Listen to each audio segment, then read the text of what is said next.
back to work. Okay, I think in the last section of video I had just put the first two screws in here.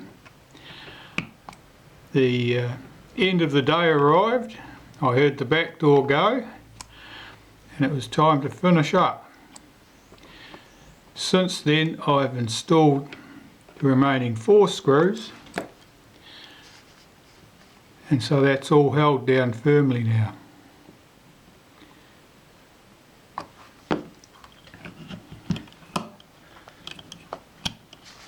It remains to put the focus ring back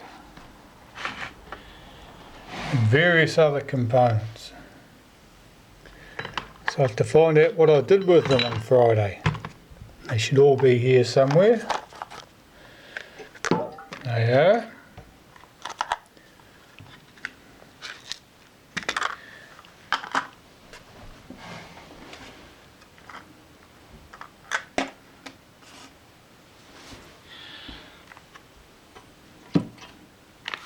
I'm cleaning these components as I go. Sometimes I choose to do that. At other times I will clean all the components and then reassemble them in one continuous run. So I'm just cleaning the excess grease and oil and dirt from the back of this focus scale ring. It gives me a chance to check the state of the ring.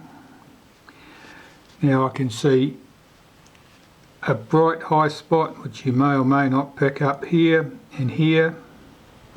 Here. They're almost certainly where the screws have bitten into it from the other side. Possibly last time the camera was serviced, if it was ever serviced. Otherwise they may be marks from the original assembly. So I've got that clean. Of course we've got alignment marks scratched onto it here and here, and a third one at the top there to match the camera. Now these two levers, their job is to stop you being able to depress the release buttons if the levers are being held out, and they will be being held out if they are not, if the focus spring is not at the infinity position, allowing those levers to be pushed in. So don't get those levers trapped underneath. And here I'm just lining up my alignment marks, top and bottom, making sure that they are good. And if there's some slight misalignment on one of them, or if both of them don't align up evenly and equally, you can get a third reference from where the screw holes line up, and you will see a mark or a dent or some distortion where that screw bit into the focus ring, and I can see it there. So in this case they're all good, they look right. Now I just have to find the right screws for this. There are 4 screws. Countersunk.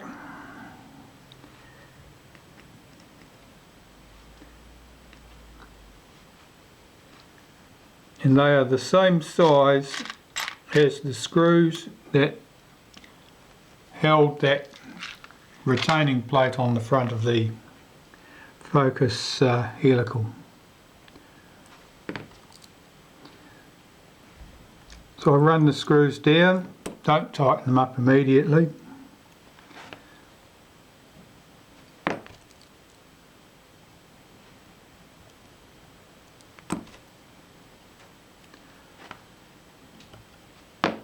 Check that the alignment marks stay aligned.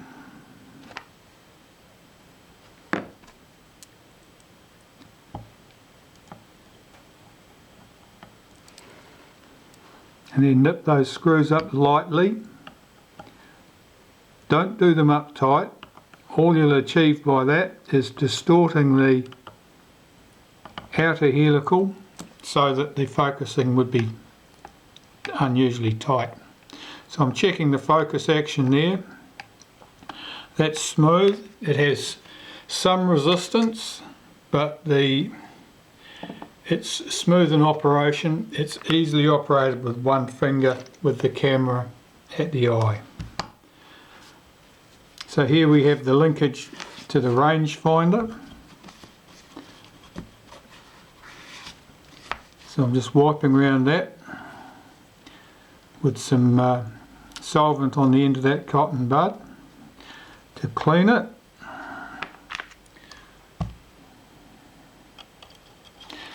This component, if I was cleaning the parts in the ultrasonic cleaner, this component wouldn't go in the ultrasonic cleaner because that black paint would just be blasted off it.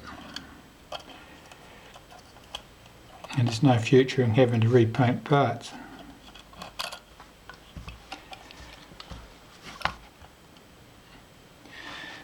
So I want 2 small screws for this part.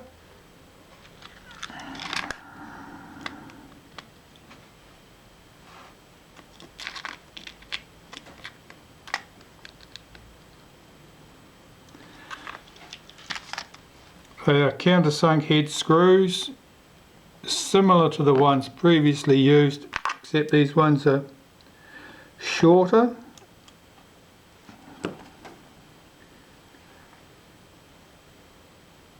And the heads are smaller. Probably the thread is too. And one last screw for that component is the post that moves the arm on the rangefinder. So I'll just check there's no old lubricant on that.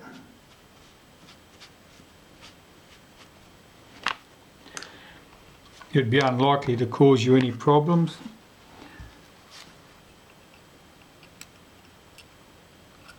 Unless there was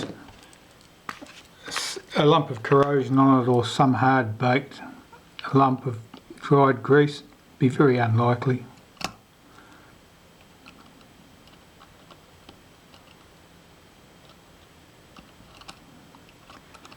That screw's being reluctant to start. I think the arm is I'll just hold that up in position with a pair of tweezers.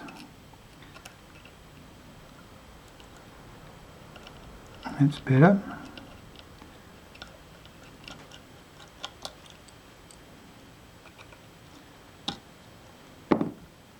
Nip that up. Check that that runs smoothly. And it does.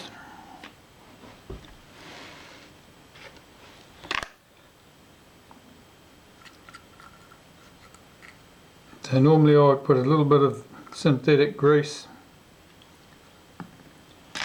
in the top track here, just forward and after where that piece is sitting. You can see how that screw moves in and out as I rack the focus, and as we collapse the front of the camera, you'll see that that arm tracks away down that track out of the way.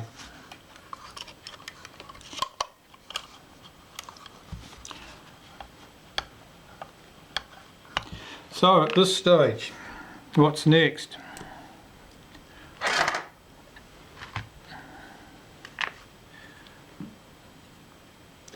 Well, I think the front door could go back on at this stage. I'm just checking to make sure I've got both of the paper washers. Well, this has paper washers top and bottom.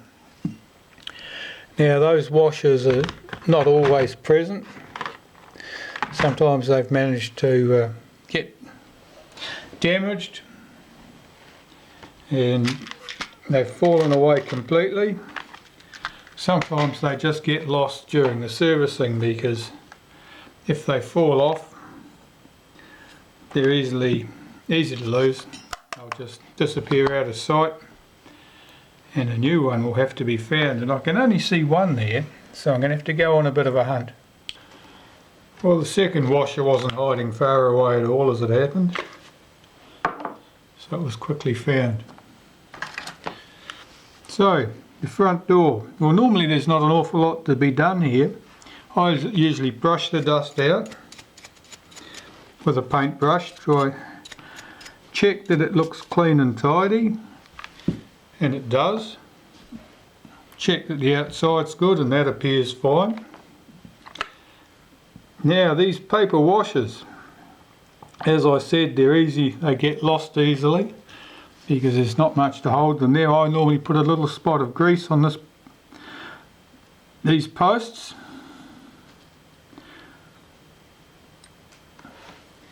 They're going to be running in a lubricated slot anyway, so a bit of grease is good. Put the washers on. Now that grease will stick those washers firmly in place.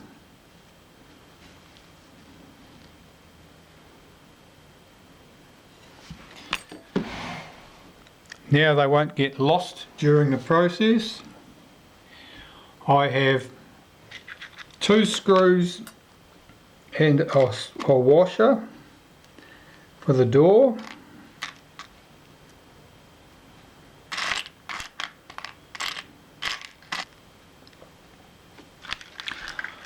It's the problem when you use multiple containers to put screws in, inevitably the screws for one component will end up spread between the two. Alright, so fitting the door. I normally start by hooking the arm into the slot at the bottom, being careful not to displace the washer, then push the door up to stretch the arm to allow the top piece to drop into place. Now the feel of that, I'm not happy with the feel of that. That feels a bit loose and wobbly, so I'm going to remove it and tension those arms slightly in a very, very special way. I'm just going to squeeze it in like that. Doesn't need much, we're just taking up some slack, and I'll do the job again. Hook the arm into the bottom, stretch it up, drop it into the top. That's it. I've got no rattle there now. That feels firm, that's good. Now the disposition of the washer. There was only one washer in this case, and if I recall correctly, it was at the top. I'm just checking for marks on the body to tell me. Yes, I can tell from the scar that it's left there that washer sat at the top. So the washer can slide into place.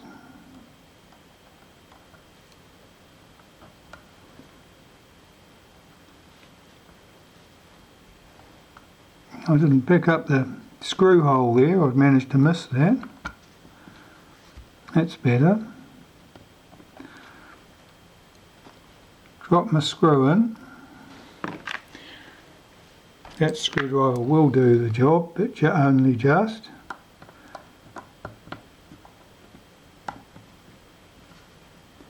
The screw's not starting, so I'm going to have a look at that, make sure that hole's lined up. It's only lined up if I've got tension on it. I must remember to keep the tension on it. And let's try again. That's lined up.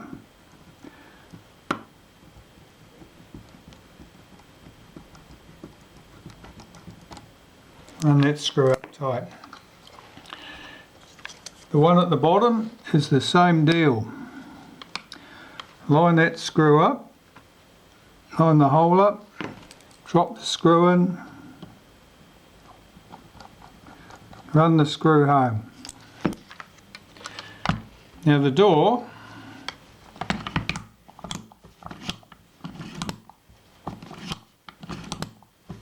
should open and close smoothly. There's some friction, you can feel it as you slide that back home, which is expected. Those paper washers provide a slight friction. Now for lubrication here, we want some in the slots there and here, here,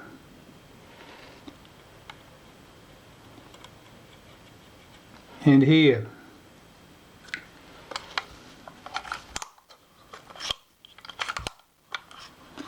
Now normally, just for good measure, with the door partially open, I normally put a bit of grease into that recess there, because that's where the buttons pop up when the front is locked open. This camera mechanically, it looks to have done very little work, so it's not really worn at all. All the parts are much like new. I would expect everything to clip into place neatly, and it does. So there's all the front components, the focus helical, the rangefinder arm, and the front door all back on in place, and we can turn our attention to something else. I think we can close the base of the camera next.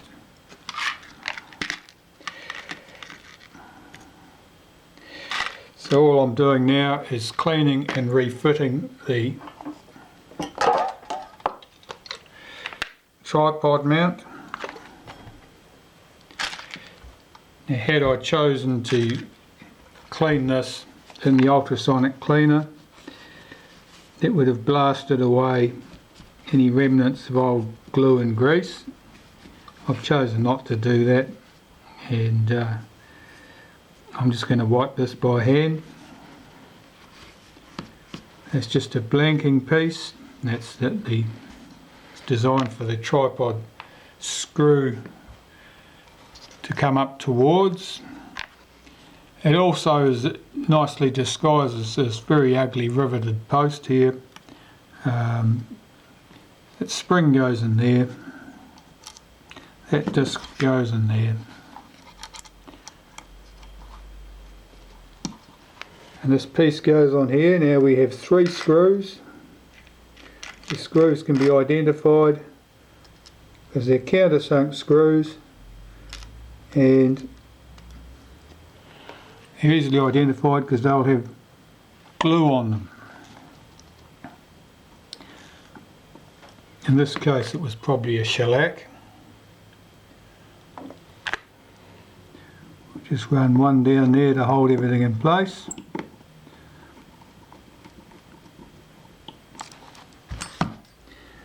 And sort out the other 2 screws. There's one of them.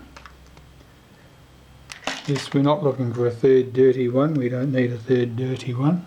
This one will do nicely. Of course, it's not important that the ones with the glue go back on the bottom, but with that hidden under the leatherette, or the leather in this case, it means that the shiny screws are at the top of the camera, where they might be seen. Not by the owner of the camera, perhaps if you were servicing the camera for someone else, but they'd be seen by the next service person, and they'd know that you hadn't been as careful as you might have been at making sure things went back in the right place. So those 3 screws are all back in position. I've nipped those screws up tight, and it means that the leather can be now glued back down to the base of the camera. And so that'll be my next task. I think that'll go back quite smoothly and neatly. If you stretch the leather in particular, you'll end up with lines showing where you'd peeled it back to.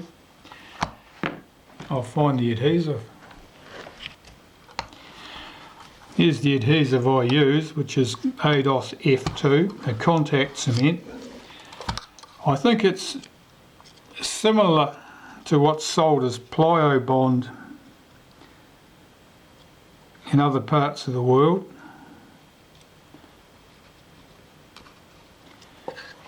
I don't think it's as heavy on the MEK solvent as Plyobond is, and which is not important when you're dealing with leather.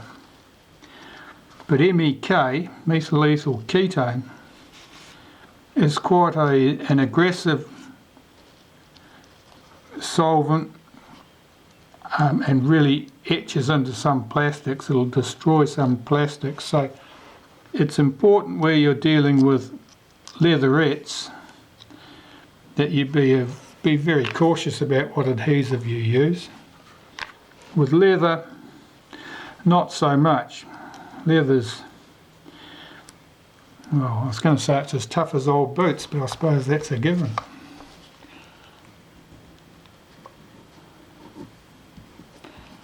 I'll drop that leather into place. Make sure it's seated down firmly around that tripod socket, and rub off any excess adhesive that's squeezed out.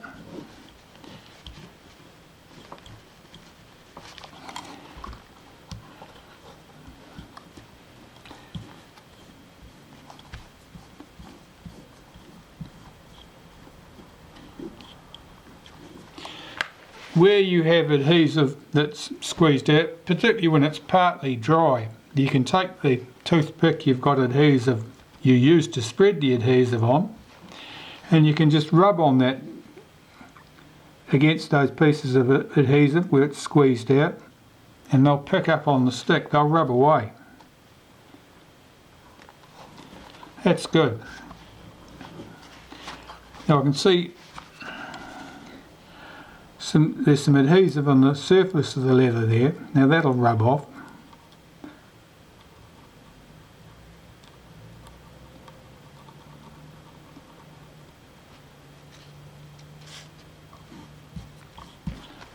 That's done. Well, I can't see any line across here where we peeled the leather back from, so that's a good result. It may differ once the glue is dried and hardened, but we'll see. So the camera's starting to look much more complete now, and I can turn my attention to reassembling the rewind and the film advance mechanism. So first I'll clean up my glue. Alright, I will start cleaning up the components for the film advance shaft and the rewind shaft. So I'll start with my film take-up spool. There's not much to tell with these. There's Bakelite, there's a bit of dirty dried grease on the base, not much to speak of. Just wipe that out, check that it's otherwise clean, pop that to one side.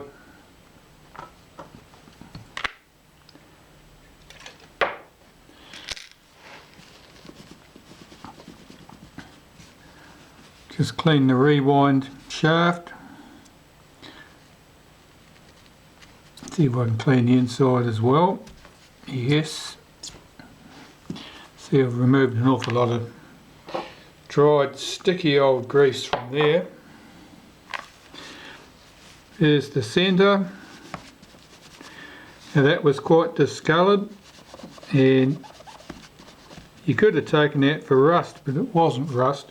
It's just discoloured old grease. I want all that off.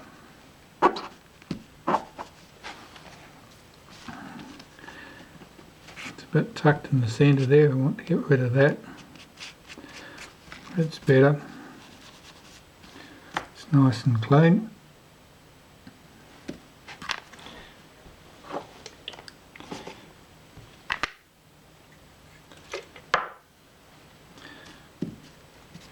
Here's the guide for the film rewind shaft.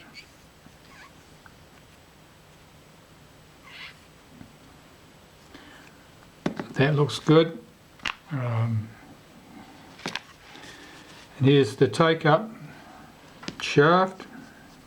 This shaft for the take-up spool.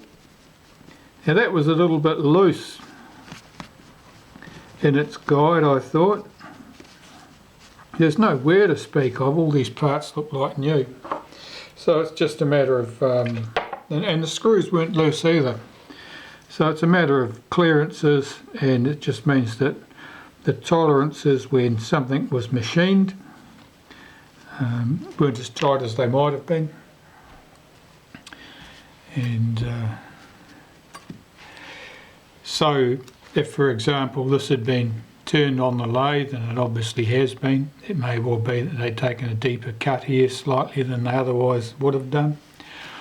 Or if this had been simply drilled rather than finished with a boring bar, it may well mean, or a reamer of course, it may well mean that the drill was badly ground and it was just cutting slightly off centre and cutting a slightly larger hole.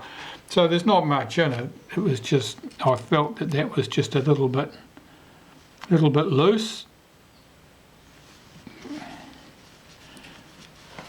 And you'd be hard pressed to see it, I think. But there was a little bit of play there. And so I'll just use some heavier grease for that particular component to as much mask that as anything else really. Right, so the film rewind, start with that.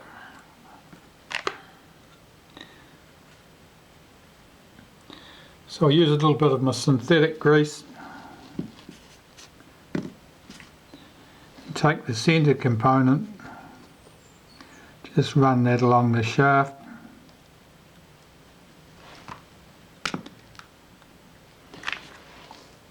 Typically this feeds in from the top. Now this groove has to line up with that screw hole there, because that's where the screw goes in that locates this piece, stops it pulling right out. It was a special screw. Here it is.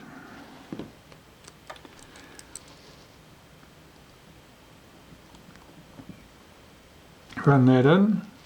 I'm just checking the action there, and that's good. That's just a very light sliding fit. That's great.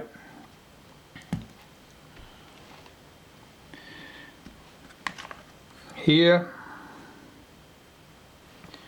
I'll take the same grease and run it inside this bush. We'll pop the rewind shaft up there. I'll just pop that away so I can slide that on there.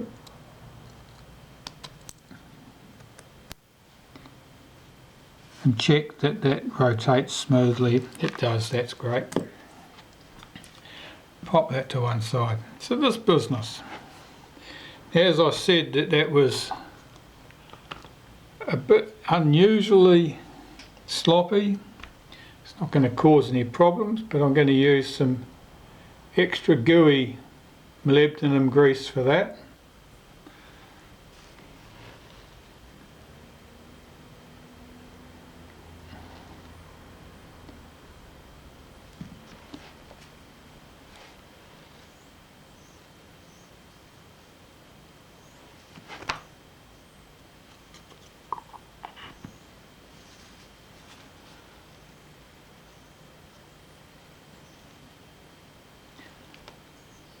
So that's smooth, but it doesn't rattle at all.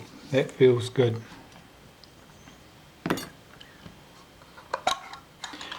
Let's fit the rewind first. That can simply drop into the body. Make sure it goes the right way round, so this cutout is on this side. Got 3 screws for this.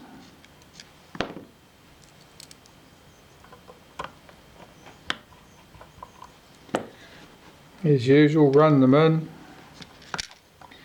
get all 3 positioned.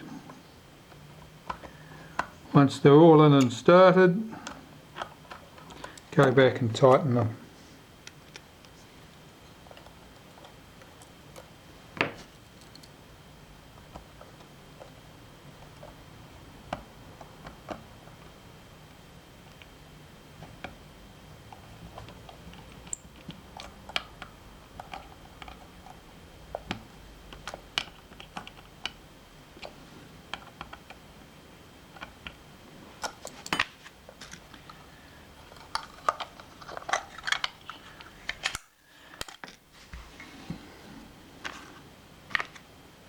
Right, the take-up spool. Now I'm pretty sure I'd already cleaned that. I have.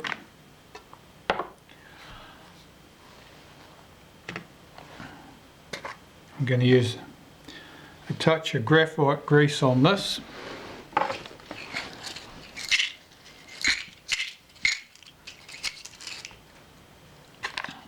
This spring just maintains some tension on this spool to keep it in position.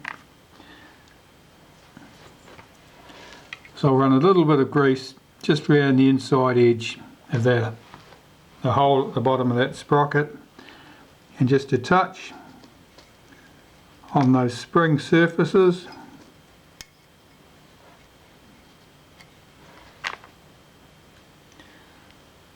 Pop that gooey stuff away, and then just pop that spool into position.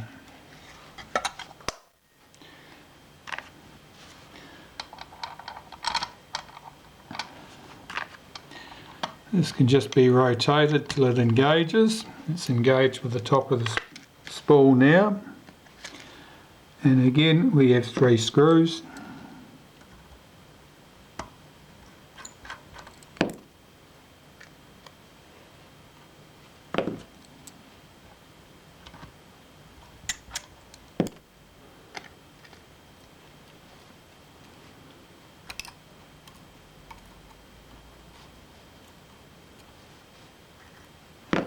Same deal again, run the 3 screws in. Once they're all in, go back and tighten them up.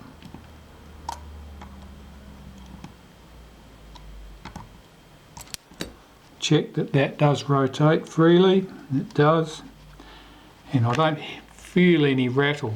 The movement would still be there if you pushed hard enough, but that grease has effectively smoothed that right out.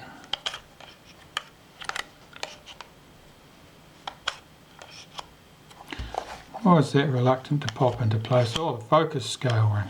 Yeah.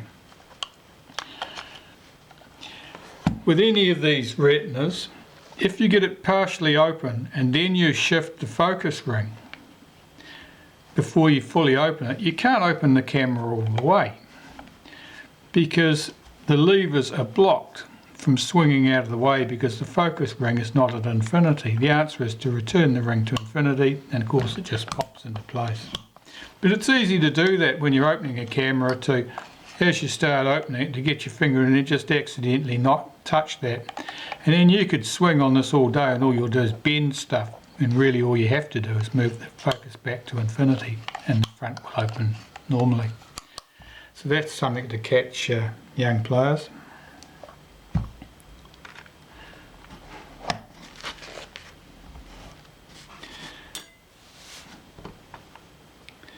That's the main ratchet gear which controls the rewind and the advance. The ratchet teeth on both of the top and bottom wheel run in different directions. So all I'm doing there was making sure that was clean. That can drop on. I've already checked that to see if there's any obvious sign of any damage to the teeth. Not that there's a lot you can do if there is. Sometimes if there's a damaged tooth you can sort of pull that tooth back out with the tip of a screwdriver to some extent. Of the 2 actions, it's probably the advance. The teeth that block the film from advancing when it reaches, when you've wound on a frame, that's probably the most important. If that was to skip a tooth at that point, you'd end up with uneven frame spacing. You often do get uneven frame spacing with these cameras, but it can be exaggerated in that case. If the other ratchet, the one that is just ratchets, you hear it click, click, click when you're going in the advanced position, when you're going forward. That controls the rewind. If that didn't click firmly into place as it dropped over a tooth as you're advancing the film, it probably wouldn't cause you any problems at all. So if the gear has one good set of teeth and one bad set of teeth. You want the good set of teeth at the top because that's the one that controls the advance of the film. So that just drops into place. Now we have two springs, and they look somewhat similar,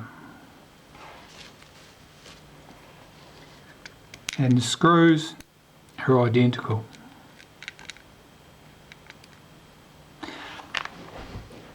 These springs aren't exactly the same, and you need to know where they go. In practice, this spring goes at the back, this spring goes at the front.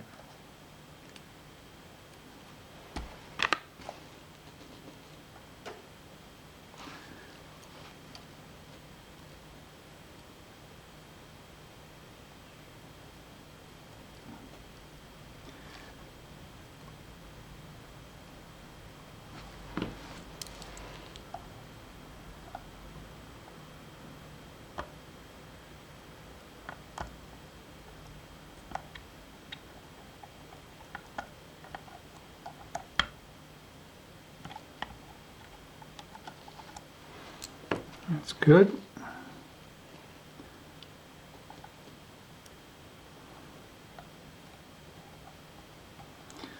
This one sort of tucks under that gear while you're fitting it, and we'll swing it back out.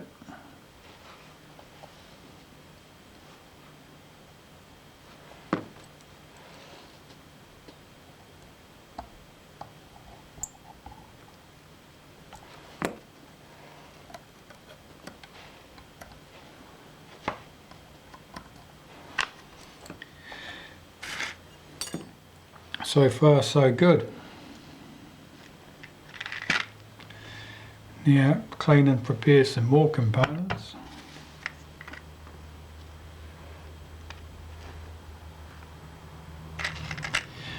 This gear here is driven by the film sprocket, and it has a cam surface here with a big defined notch at that point. Now when that cam revolves to that position, it allows a lever to drop into place, and the effect of that lever dropping into place is to stop the film advance knob from rotating any further, and the action also frees up the shutter release so that you can take a photo.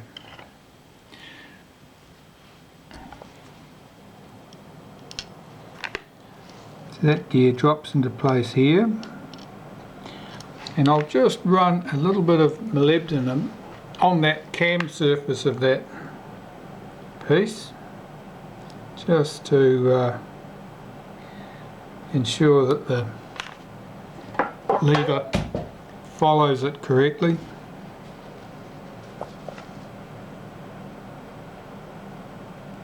It's just that point there that it drops in. I'll just run some around there.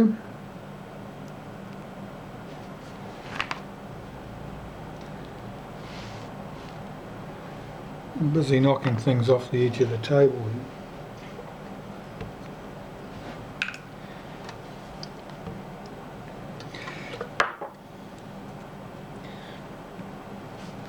I'll run some lubricant into that. It's that synthetic grease. We'll just run that into the centre. Drop that into place.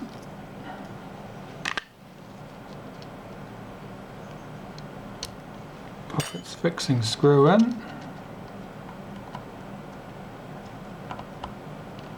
Pick up the thread, run that down, and tighten it up.